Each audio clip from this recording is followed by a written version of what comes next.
Hello!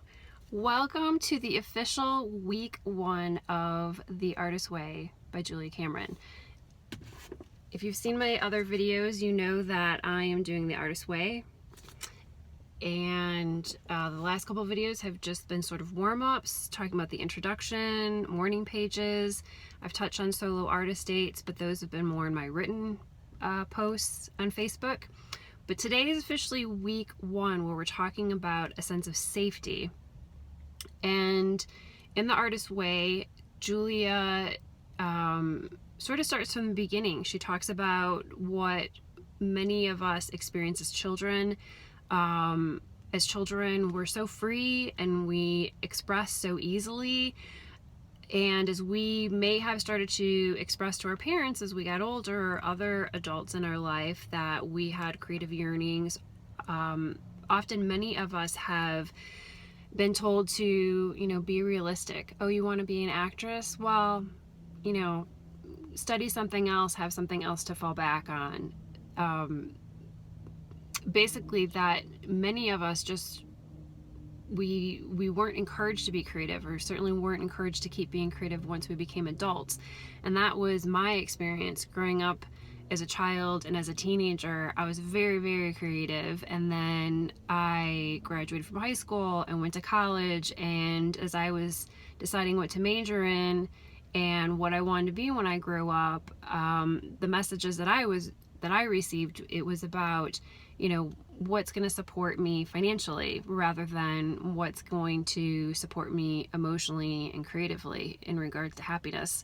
So Julia spends most of the chapter talking about how we need to recover from the early messages and myths that we've received throughout our lives that discouraged us from honoring our creativity.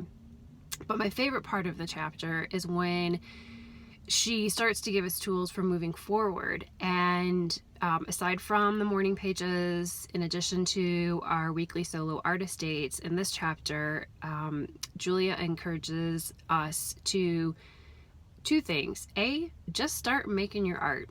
Just kind of get over yourself. Just start making your art. Honor the call. And part 2 of that is give yourself permission to make bad art, because if you've never made art before, whatever is calling to you, whether it's painting or writing, dancing, singing, acting, when we're new at anything, when we're novices, we're not going to be that good. But we need to remember that just like when we were children, we did it for the joy of it because it was fun. But what's miraculous over time is we do get better. The more that we practice a craft, the better we get at that craft. When I was reading this chapter, I was thinking about my own journey and remembering that when I started showing and selling my paintings in Denver about 8 years ago, I started using the blog feature on Fine Art America. That's where I first started blogging. And I've since gone back and I've read some of those blogs, and they were not very good. But over time, I've been blogging consistently in one form of another, whether it was on the Fine Art America site, and eventually I moved over to Blogspot, and then I was a guest blogger for a couple of different companies, Tartar Penguin Publishing and Gallery 24/7, before they shut their online doors.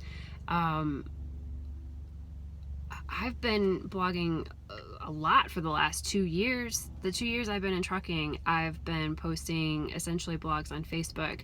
And that's when I really felt like I've begun to find my creative voice as a writer. But I started promoting my painting and what I was doing in the Denver art scene. But over time, my writing has gotten much stronger, and where it used to take me 2 hours to write a short blog, I can bang out a long blog in 15 minutes and post it, and I like it. And so be patient with yourself. You'll get better at your craft. We just need to make time to make our craft, to honor our creative calling. So that's basically it in a nutshell on chapter 1 about safety, is recovering from our past acknowledging the myths that we heard, the false beliefs that we've been carrying around with us, and giving ourselves permission. Because if we don't, no one else is going to give us permission to make art. It is something that we have to gift ourselves with. And when we're in that process of making that art, especially in the beginning, or like me, I've been in kind of a creative lull and haven't been painting much the last 2 years since I've been driving a truck.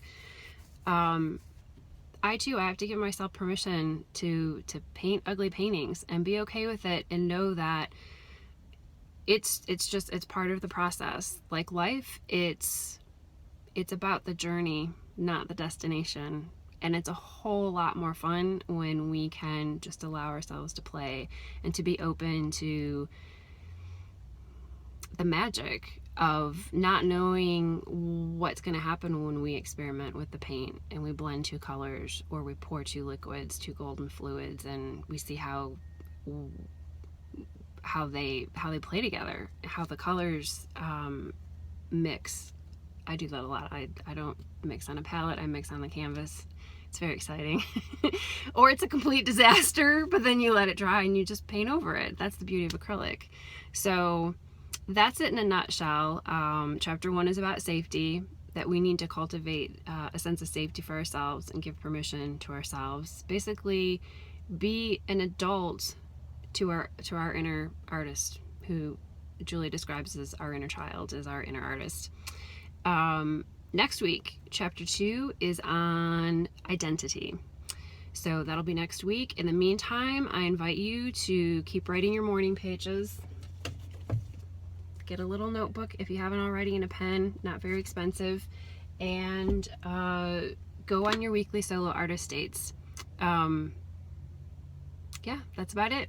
I hope that you are honoring your creativity, and post in the comments below. Let me know what you're up to, how you're liking the program. Hey, shout out to Callie. So glad that you ordered a new copy of The Artist's Way and that you're following along with me. I look forward to see what magic comes out of this journey for you as well. All right, talk to you guys later. See ya.